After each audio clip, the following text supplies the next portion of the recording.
What's up guys, this is Mike, the Detroit Borg, and we finally get a look at the Galaxy S8 and S8 Plus. So we're going to go in depth and explore all the features of the new phones. Now the boxes do include some specs along the back, and we're going to slide the boxes out of their sleeves so we can crack into them. So first up, we're going to start with the GS8, and as soon as you open up the box, you can see that's lined in this blue color, very similar again to the previous packaging. Now the great thing here is that every phone, no matter what color you get, has a black front bezel. So I think this works best with the edge-to-edge display or infinity display. Now the version I have here is Arctic Silver. Of course you can get this in a few other colors including black and orchid gray. Arctic Silver has this very distinctive mirror-like finish, and I really like this, especially with the way it works with the polished aluminum bezels. But of course if you want the sleekest look, definitely go for black. Now before we get to the big version of this, let's get to the accessories, and they're the same for both. So first up, we have a packet that also contains a SIM or SD card ejection tool along the back. Inside we'll find lots of paperwork which might be specific to the carrier version you buy. At the bottom of the box, you'll find a ton of accessories very neatly packaged, including some new ones we haven't seen with the GS series before. But the thing that stands out right away is that all of these accessories are black, a welcome change. So the first accessories we have is the USB-C adapter. So we have two styles here that you can use, and of course it's very handy to have, especially in a transitional period when many devices, including Samsung accessories, are still using micro USB. We also get Samsung's adaptive fast charging, which is also a standard spec built into USB-C here. So again, you can quickly recharge the internal battery on these phones. Lifting the cover, we'll find two additional accessories, including our black USB Type-C cable. But more interestingly here is the AKG headphones. So Samsung says that these sell independently for $100 and they come with your phone. Now the great thing here is that these are really high quality headphones and they sound fantastic. They do include an inline remote control and microphone, as well as replacement ear gels to find the right fit. In terms of the overall style, they look a lot like traditional in-ear style headphones, so nothing really remarkable here, but one of the great things is that we have a rope style cable, so it should be a bit more durable than standard headphones. So moving on to the GS8 Plus, again, the only difference here is size. Everything else is otherwise identical, including the color I chose, Arctic Silver. Of course, all of the accessories are the same. The only difference is a spacer at the bottom of the box. Now, essentially, the design of these phones start with the displays. So we have two sizes here, 5.8 inch and 6.2 inch.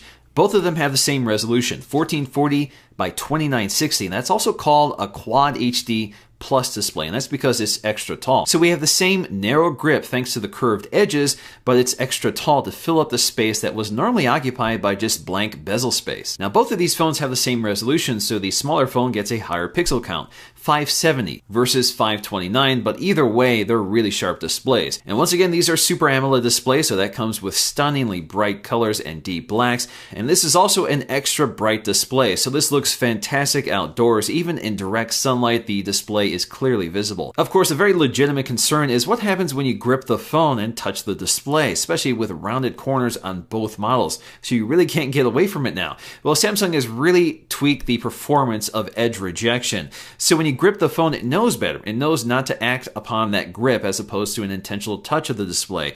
And for the most part, during my entire review period, it has been excellent. I've had no complaints. So they have improved the software enough to the point I think it's a non-issue. Now, if you pay close attention to the corners, you also see that the display is rounded to reflect the rounded edges of the phone, which looks really sharp. Now, like many other mobile devices this year, this phone also supports HDR. So with HDR, you can take advantage of the OLED display to its maximum potential with those bright, vivid colors and deep blacks. In terms of aspect ratio, this is 18.5 by 9, so that's actually a bit wider than the LG G6, so you have a few more pixels at the top and bottom. But of course, in terms of watching 16 by 9 video, this means you'll see black bars at either side, but Samsung does build in a software accommodation for video, so you can tap an icon that will allow the video to be expanded out to fill up the entire screen. Of course, this means you're cropping the top and bottom. Either way, I can comfortably say that this is the best looking display I've ever seen on a smartphone. Now, with this new design, the home button has been relocated to the screen, just like other Android phones.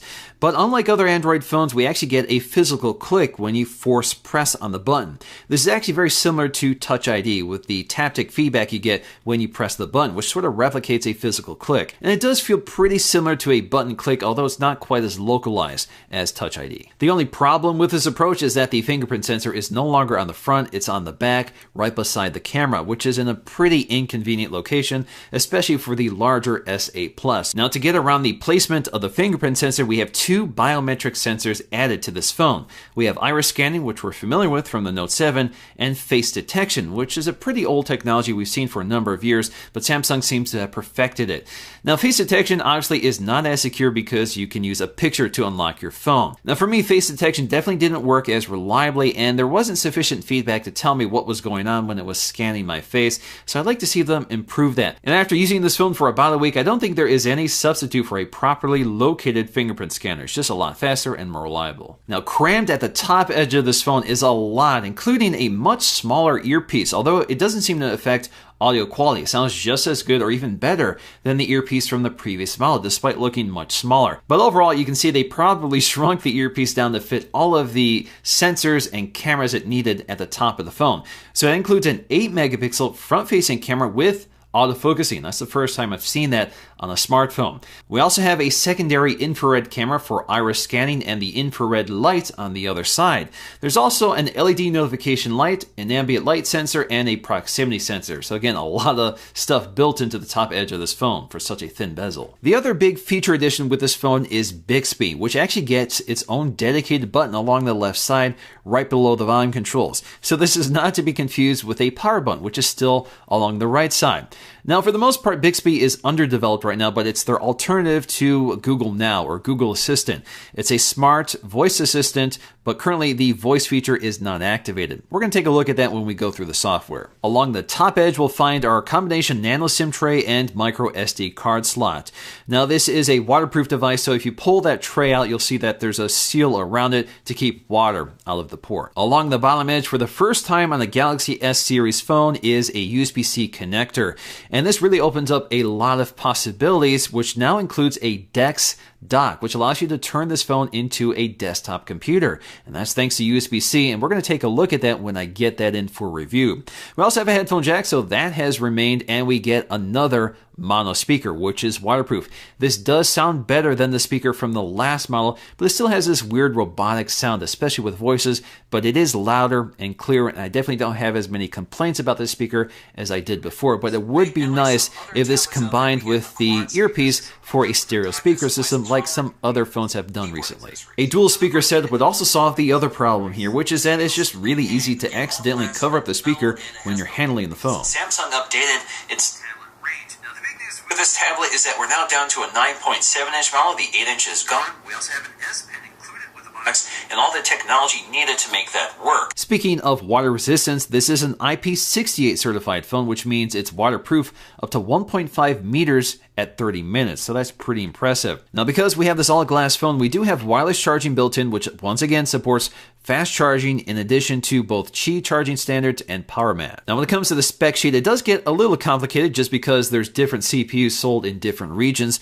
but in the US and the versions I have here, we get the Snapdragon 835, which is combined with the Adreno 540 GPU. In other parts of the world, you might get the Exynos 8895 octa-core 10nm processor, which is combined with the Mali G71 MP20 GPU. But either way, we get 4 gigs of RAM with 64 gigs of internal storage. So because we go from a quad-core to an octa-core CPU, we see big gains here in terms of multi-core performance. Single-core performance is up just slightly. We also get a nice jump in terms of our graphics performance. So when it comes to day-to-day performance, for the most part, Samsung has really done a good job optimizing its version of Android recently. And that really is the same story here with the GS8. It's smooth and reliable, and it really had no complaints in terms of speed. There are occasions when sometimes it looks like it's hanging up or freezing. A lot of that does clear up after a moment. I think it's doing some RAM management in the background to fix that. But for the most part, I really have no issue in terms of performance and no complaints overall. The GS8 is also the first phone to come with Bluetooth 5.0, and with Bluetooth 5.0, we have much better range and bandwidth. The range goes all the way up to 800 feet, which is more than enough to cover an entire property through walls and floors and more, But we also get more bandwidth for multiple connections, so you can connect to 2 speakers at once. Or you can connect a set of headphones and a speaker and broadcast audio to both devices simultaneously. Now the camera back here has been improved slightly from the previous model. We have very similar specs. It's 12 megapixels, f1.7 aperture, so really nice wide aperture, along with optical image stabilization and 4K video recording. This is more flush than the last generation, so we virtually have no camera bump along the back, just a bezel that keeps the glass from making contact when you lay the phone down. Although the camera specs are mostly the same, we do get a new generation of Sony sensor built in, which does improve overall performance, but the real performance gains comes down to the image processing. So it now combines multiple images to optimize every image that you take. Also returning once again right next to the camera is a built-in heart rate monitor and an LED flash, but this time it's actually mounted underneath the glass for a more seamless design. So when it comes to camera quality, just like Samsung displays, Samsung cameras are some of the best you can buy on any smartphone today, and the results always speak for themselves. This is a great camera to use. It finds focus very quickly and accurately, has a very nice shallow depth of field, so shots look very dramatic and professional, so it's able to find the subject in the right spot, blur the background, and you can do that all without any special effects. It happens within the camera. And of course, shots look extremely well exposed, very crisp, and clear. It's just a great camera to use in any lighting conditions. So it works great in low light as well because we have that f1.7 aperture, which lets plenty of light in, and we have fantastic image processing, so things look very clear without being over sharpened or noisy and grainy. I do find that this camera has a tendency to overexpose, so it tends to blow out some colors and highlights in some shots. The only thing I would like to see improved here is low light responsiveness, so the shutter seems to stay open a bit too long, so it's hard to get clear shots if there is any motion at all in low light. In terms of shooting video on this phone, Samsung makes it really easy, so this camera is really responsive.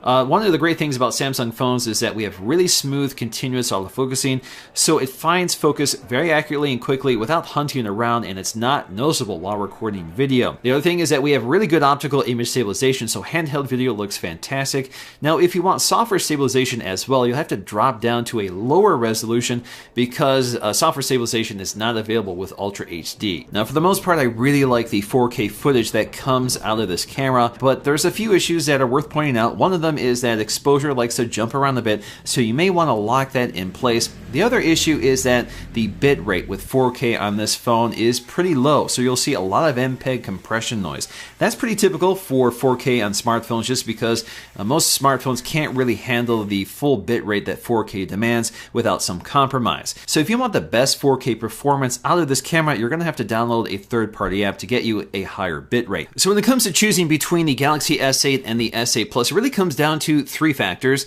We get a larger display, a larger battery, and a bigger price with the S8 Plus. But that's the only difference. We have the same features, the same software, and the same design. So I think for most people, the Galaxy S8 is the right size, while the S8 Plus is pushing it just because the display is so tall. So with the S8, the fingerprint sensor is also much easier to reach. Even if you have big hands, the S8 Plus is still quite a stretch. But for me, the most important factor here is that you do get better battery life with the S8 Plus because we have a 3500 milliamp hour battery versus 3000 in the S8. So for me, the S8 Plus was able to get easily 6 hours of screen on time with high performance mode enabled. And that gets me through a full day of use. The S8, on the other hand, should deliver a little less than 5 hours of on-screen time under the same conditions. So when it comes to this front-facing camera, this is a new one here. This is 8 megapixels with autofocusing. So it's keeping track of my face, and you can tap anywhere on the screen to manually adjust focus and exposure as well. So it's a really nice camera.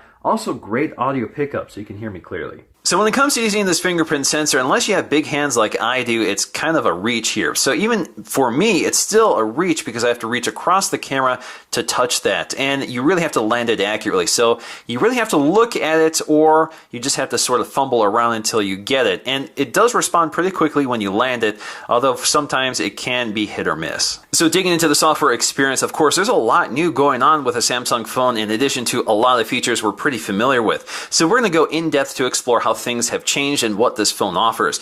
Now, in terms of the always-on display, this keeps getting more powerful with more features, and of course, it's really nice looking on this Infinity OLED display. So you can see this wallpaper in the background, which is actually related to the wallpaper you set on the lock screen and the home screen. Now, this does move around so it doesn't burn in, but it's always showing me my current date and time as well as my current notifications. Now, as you can see, I have these notification badges just below the clock, and I can double tap on these to access them, but of course, I'll have to authenticate. Now, in this case, I have the iris scanner set up, so it's actually automatically bringing that up, but because I have a camera on my face, that's not going to work too well, so I'm just going to use the fingerprint sensor. There's a few other features with this always-on display, so if I double tap on the clock widget, I can actually cycle between my clock and my media controls, which is handy. Now, when it comes to using this home button, it works somewhat similar to Touch ID. So when you force press on the screen right there, it actually vibrates with some haptic feedback. So if you press in, it vibrates once. When you release it, it vibrates again. Now, this works whether you're on the lock screen or the home screen, so when you force touch on it, you get a different, more intense vibration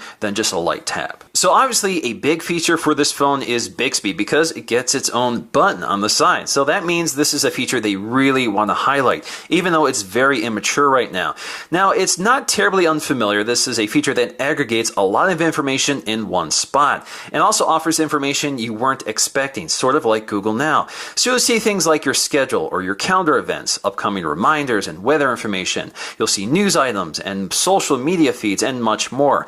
And all of that is plugged in here by other apps, and you can modify that under settings. So we can change the Hello Bixby cards. So these are all the apps that contribute to Bixby. So if you want to turn some of them off, you can. So you'll see things like Samsung Health for fitness tracking, Samsung Internet, which is the browser, Samsung Themes, and more. So all of this stuff, if you don't want it appearing in your Bixby feed, you can turn it off. So right now, it's all on by default. Now, you can also access Bixby by swiping to the right. So you don't necessarily need a dedicated button, but it's always there. So when the device is locked, just press the Bixby button and it takes you directly to the Bixby interface. Now, since Bixby gets its own button, there really is no need for it to be on the home screen. So if you want to turn this off, just pinch in and out, swipe to Bixby, turn that off, and it's gone. But you can still access it by hitting the button along the side. Now, when it comes to managing these home screens, again, we can long press or pinch in and out to activate the editor. So I can go ahead and rearrange these pages if I want, or I can assign different pages to be the home screen by tapping the home icon just above it.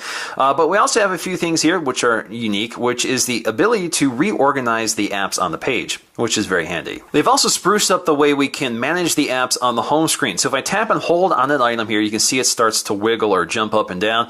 And then we have all these options just below it. So we can remove the shortcut, clear the badge, so that will remove the badge notifications, put the app to sleep, uninstall the app, or just go to app info. But we also have this selection tool. So this allows us to select multiple apps. And if we do so, we can go ahead and create a folder, remove the shortcut so it goes back to the app drawer, or you can uninstall them if you can uninstall them. Now, to get to the app drawer, you swipe up or swipe down. Anywhere on the home screen, no matter where you are, you bring up the same interface. This interface also includes universal search, so it's one way of quickly accessing this feature, which I use a lot, so I'm glad to see this design change. I think it makes a lot of sense. So for example, I can see my suggested apps, but if I do a search for music or something else, you'll see related items in these cards down below based on their type of content. So of course, we'll see applications, gallery items, Google Play Music, My Files, and more. Of course, you can also just do a web search. Alternatively, you can also filter this down to specific items, so you can see the type of item you're looking for and limit to a specific time. Now, getting to this app drawer, you can see my instinct right away is to scroll up and down, but of course that just hides the app drawer. Instead, you scroll left and right through the pages. Now, the app drawer has many features we're pretty familiar with, so we can folder our items, and of course you can change the color, name, and you can add apps from a list, so it makes it very simple. Now, if you remember, in order to organize these apps, you used to have to go to the organize mode, but that's no longer necessary. All you have to do is drag and drop the items around in the app drawer, and you can folder them or just reposition them, but if you want to take them to the home screen, you just drag it to the top, which makes perfect sense to me. Now, diving into the settings, there's a few other things to take a look at here, such as home screen layout. So by default, home and app screen was activated, but if I choose home screen only, this gets rid of the app screen, or the app drawer as I call it. So if I click apply here, we're going to click apply and cross our fingers. So that eliminates the app drawer. Instead, we have universal search. So the apps are all loaded on our home screen now. There's a few other options here under home screen settings, such as home screen grid, so we can space these apps out a bit more if you want. So you have 4x5, 4x6, or 5x5, which is what I'm going to leave it at.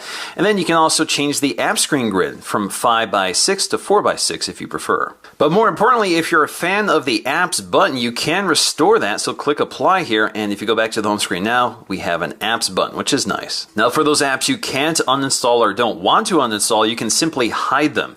So we get a whole list of apps we can hide here, so I can hide some of the T-Mobile apps like so, and click apply. So once I click apply, those are hidden from view, and I can go back here to restore them if I want. So next up, I want to dig into the latest version of the Edge screen. So this is available for both the GS8 and the GS8 Plus, and you can see that you get this little handle along the side that allows you to swipe across it to access these features. Now this works whether you're on the home screen or within an app, so this gives you quick access to features like your favorite contacts or your favorite apps. And of course, there's a few other features in here you can turn on and off. And now this is highly customizable, so if we go to settings, we can actually customize the location of the handle and the size of it. We'll just have to go up to settings and go to handle settings, and this allows us to switch between the left hand or right hand side, and you can reposition this as well. We can also change how big it is or the transparency. So if you want to basically make it invisible, you can. We also have a vibration, so when you touch this, this will vibrate to let you know you've activated the feature. Now in terms of these Edge screen panels, we can select which ones we want to turn on, and there's quite a few of them. But if we don't see something we want, we can go ahead and download even more of them. And for the most part, they're free, but there's a few paid ones that are appearing more recently. Now for the ones that you can edit, you'll see these edit icons just below them. So for example, with the Apps Edge, I can edit the apps that appear here. I can even folder some of the apps, which is handy. So if you want to pack in the apps on the app screen, you can do that. Same with the People Edge, so you can edit the people that appear here as well. Now you can also rearrange these. You just tap and hold until you get to this reorder screen, and you can move them around like so. Now one of the new Edge screens is called Smart Select, which brings some screen grab tools from the Note series of devices to this device, which is kind of handy. So for example, we can take a rectangular screen grab. Basically, we resize this window to take a screen grab of just part of a shot. Another tool here is animation, so we can generate a GIF out of a video. So we get this little window, we can resize, so we can resize it to this window here, and then we can change the image quality, whether we want normal or high quality, and start recording it. And this will record up to 15 seconds, or you can stop it if you want. And when you do so, this will generate a GIF automatically. So you can see the animation right now. Another handy tool is pin to top. So we can go ahead and take a screen grab. So we're going to pick that, and this will pin that to the top of whatever we're doing. So for example, if we're writing an email or something like that, we can jump to another app here and refer to that. So it's not going to be hidden behind an app. So that's kind of a useful feature. And if you don't want it, just tap on it, close it out. Now when it comes to these Android navigation keys, of course, we can tap and hold to get to our Google Assistant, which works exactly as we would expect it to. Now when it comes to multi-windowing, they've added a lot of features here, and there's a lot to take a look at. In terms of how you activate it, you can do this a number of ways. So we're going to go to the Recent Apps Launcher. So for the apps that support it, you'll see these little icons next to the close button, which tells us that we can open up this app side by side. So I can open up YouTube on one side and Chrome on the other. So I can resize them, and you'll see that the window highlighted in blue is currently the active window. So if I hit the back button, this will navigate back within this app and not the one at the top. But if I tap on it, you can see that that app is now highlighted in blue.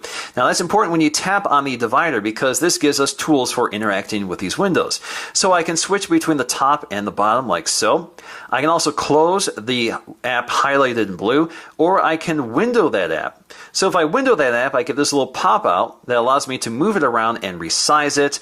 I can also enter a badge view by tapping the icon here, or I can bring it forward again, or I can just go back to the home screen here, automatically kicks it into this badge view, and I can pop it out again. So we've seen this feature before. We can tap on the maximize icon to bring it full screen. We can also enter multi-windowing mode by tapping and holding on the Recent Apps button while we're within an app, and that app is minimized to the top of the screen, and we can select something else. And we're not limited to just apps that are currently open. We can go to more apps, and for apps that are compatible with this, we can go ahead and open them up side by side. Now when you're looking at Windows side by side and you leave for the home screen, this will actually minimize those side by side apps, and you'll see that icon has changed, indicating that we're currently in multi-window mode. So this basically means I can leave what I was doing and find another app I want to load. So for example, if I just go to, let's see, the email app, this will open up the email app down below and retain the app toward the top. And again, I can leave this again and go open up something else, such such as the Google app. So that opens up the Google app down below, retains the app toward the top. And if you want to leave this, just tap and hold, and that closes out the app toward the bottom. Now, there are a few multi-window features which are turned off by default, and you have to go to Settings, and under Advanced Features, you have to go to Multi-Window Mode to turn some of these on, which includes the pop-up view action. So if you turn this on, within certain apps, you can actually swipe in from the corner to get this pop-up view, which can be moved around, resized like so, or you can minimize it into a badge view, bring it back forward, or maximize the window. And this works with up to 5 apps at a time. So for example, I can launch into the internet browser here, swipe, and then I can reposition and move it around. Now, if I hit the home button, these automatically collapse down into these icons. And this time, they're all grouped together in one location, so they're not floating around the entire screen, which is nice. So I can move this around and expand it out to open up the apps I want. You can also remove these by tapping and holding and taking them up to remove, and it closes both of them out. Now, there's another tool baked into the Recent Apps viewer that might be useful, and that is this option to select only part of an app, and that only appears on the first app within the Recent Apps viewer. So for example, I can go to Chrome here, and if I go to Recent Apps, you'll see that tool now appears there. So this is especially useful for YouTube. So if I go to YouTube here and select this tool, I can basically crop part of this app. So for example, if I just want to see the video part of this, we're going to select that and click Done. So now if I select another app to open up side by side, such as Chrome, all I see toward the top is exactly what I want to see, which is the video, nothing else. Swiping to our notification shade, this is Android 7, so for the most part it does have many of those same features, such as the expandable notifications. We do have block notifications down here, which takes us directly to our notification settings. So you can turn off notifications for certain apps or jump to more settings. But as always, there are tons of quick settings up top, and these are customizable. So one of the things I don't like is that the brightness slider is not accessible from this quick gesture here. So you can see I have the first 6 settings up top, but the brightness slider requires you to drag it down again. So you can modify this. All I have to do is go to the drop down and show the control on top. So once I do that, if I click Done here now and I swipe up, you can see that's always at the top, which I think is more convenient. In terms of this brightness slider, if you slide it all the way to the right, you get this red zone, which just tells you that the extra bright display is more fatiguing on the eye and zaps your battery. So it just discourages you from using that. But getting to these quick setting toggles, there are 2 pages here, and you can modify the arrangement. So we can go for a different grid. 4:3 is default, but if you want 5:3 for a denser view, you have that option as well. Now, there are a lot of buttons up here, and many of them are not necessary. So if you want to rearrange them, just go to button order, and then we get this interface for dragging and dropping the buttons around. And if you want to remove some of them, just drag and drop to the blank space area, and that removes it from view. Now, one of the new settings buttons is performance mode. So if we turn this on, this is kind of the opposite of battery saving mode. So this maximizes performance, increases the brightness of the display, and makes sure it's running at the highest resolution. And we can click apply. So this is actually what I've been using the device in to maximize its performance. Alternatively, of course, we have power saving, which will turn off high performance mode. So you can see exactly what this is going to do, and there's tons of customization options, and we can click apply here. So obviously that's going to turn off our high performance mode. Now if I tap and hold on this, I'm going to show you exactly what you can do down here. So there are tons of features. So we have medium mode. So if we click on mid, you can see exactly all the things it's going to do. So it's going to reduce the CPU performance, background network usage, screen brightness, as well as resolution. You can customize this as well. So you can customize how this behaves in medium mode.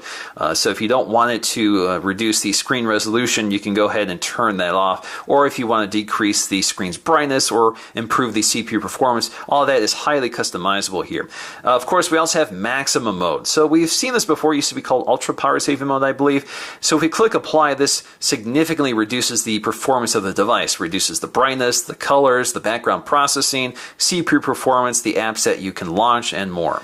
So there we go. We get a mostly black screen, a few essential apps, and of course we have our notifications and some quick settings up top. We also have a blue light filter, which looks pretty good here. Now you can customize this schedule, so we can change the intensity as well. So if you want really orange, you can go ahead and select that. You can set it to automatically kick in with sunset and sunrise, or customize the schedule.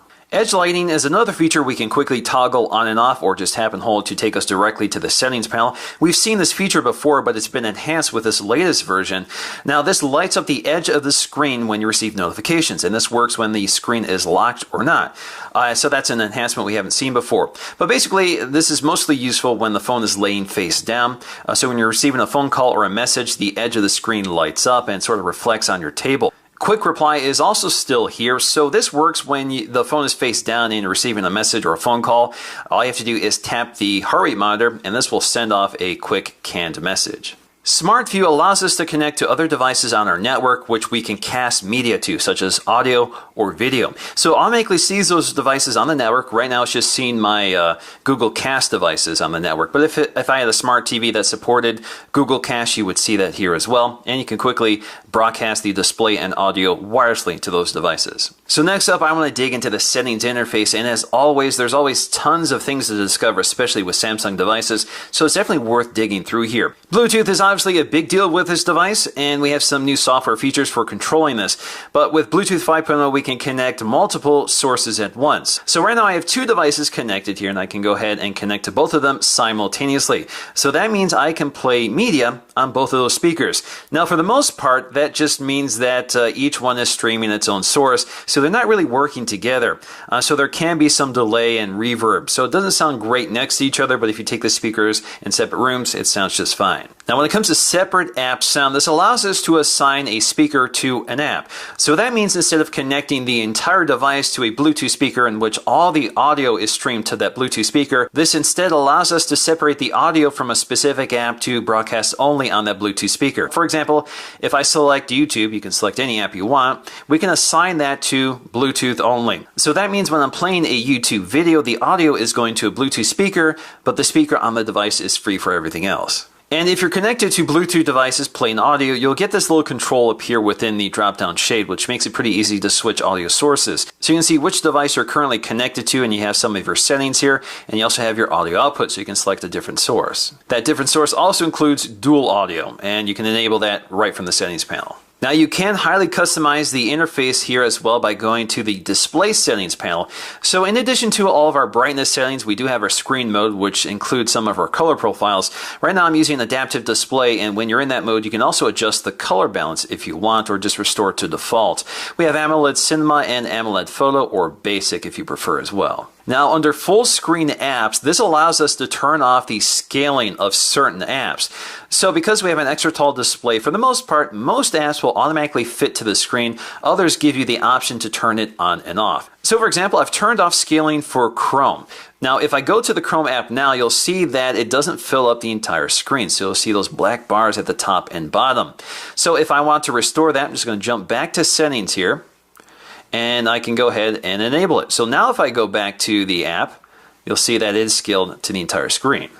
Of course, what Samsung phone doesn't have an easy mode, as I call it the grandma mode. So if we apply this, this will enlarge the icons, enlarge the text, and basically simplify the interface, so it's a little more user-friendly. Now with icon frames, as you know, Samsung has done a really good job sort of unifying the design of its operating system.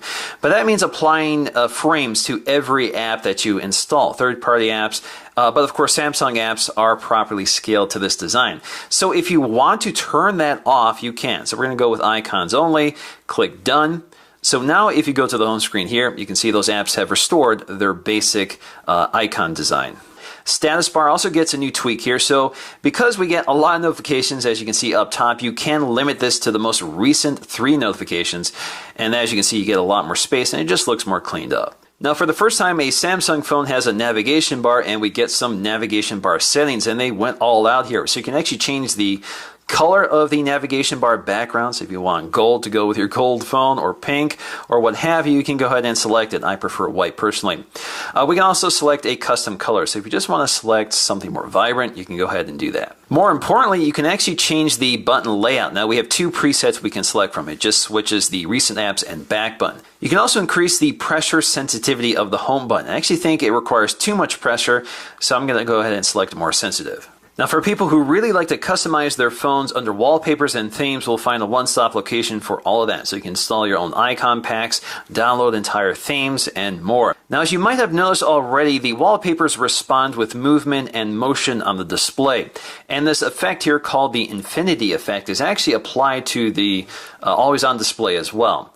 So you'll see a blue stripe across the screen here and the infinity effect. But when it comes to themes, you can download pretty elaborate packs. Many of them are paid, some of them are free, but usually they're pretty cheap. And you can select separate icon packs or AODs. So AODs are basically wallpapers for the always-on display. Advanced Features has a ton of things going on. Many of them are pretty familiar for Samsung devices, such as Smart Stay, which keeps track of your eyes and keeps the display on or puts it to sleep if you're looking at it. We have one-handed mode. So this is off by default, but one-handed mode can be activated by swiping in from the left or right corner. And I can toggle between the left or right corner by tapping this arrow or just tap the blank space to restore back to normal. A really cool new feature is the finger sensor gesture.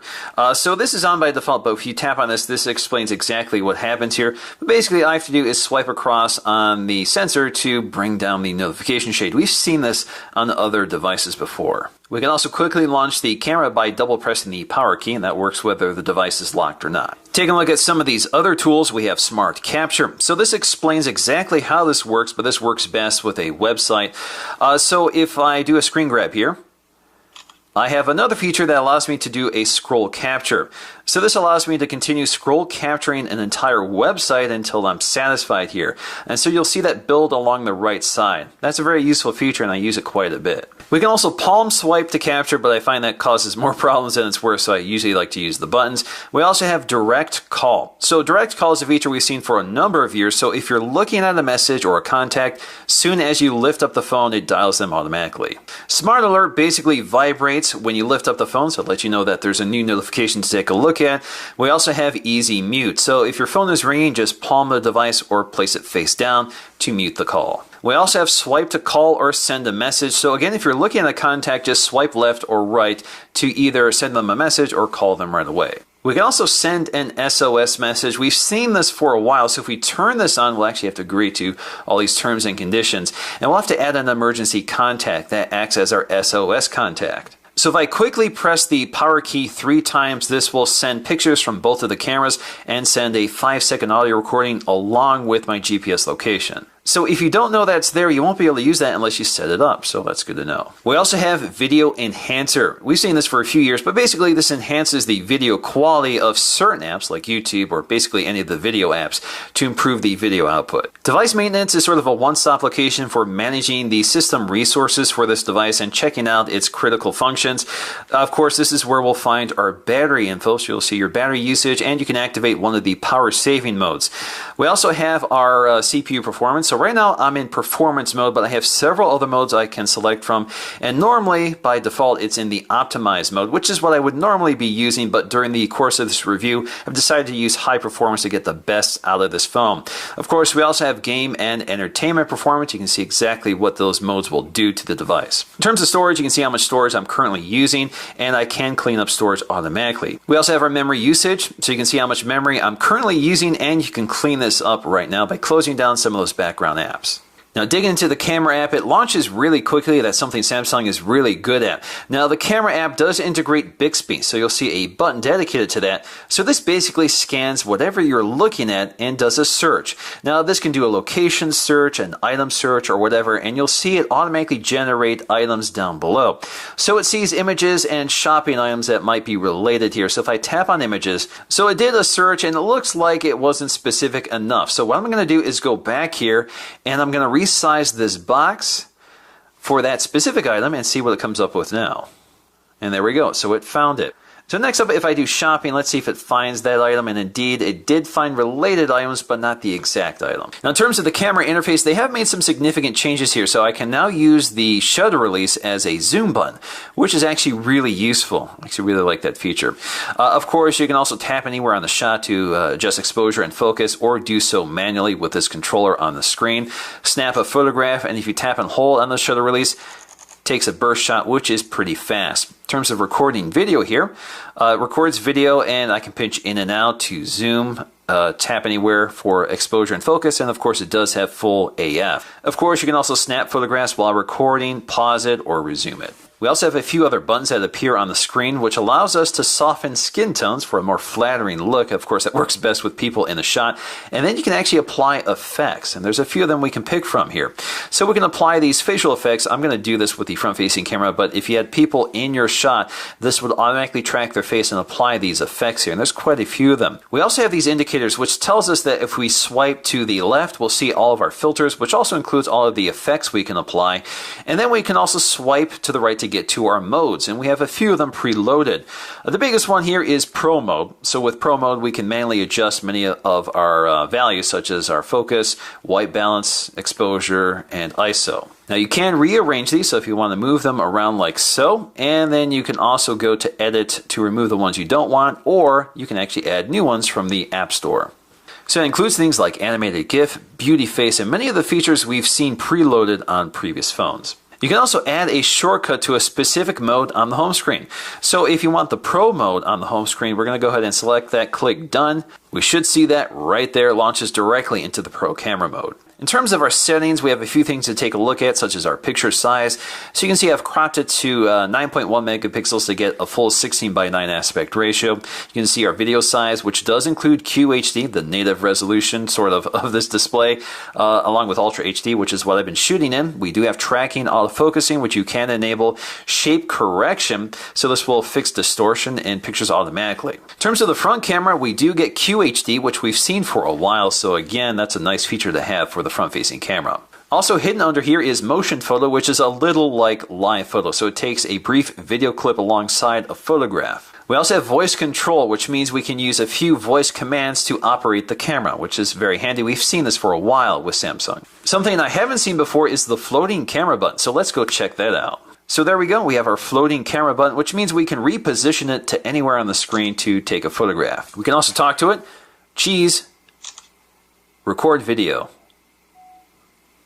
Now to switch between the rear facing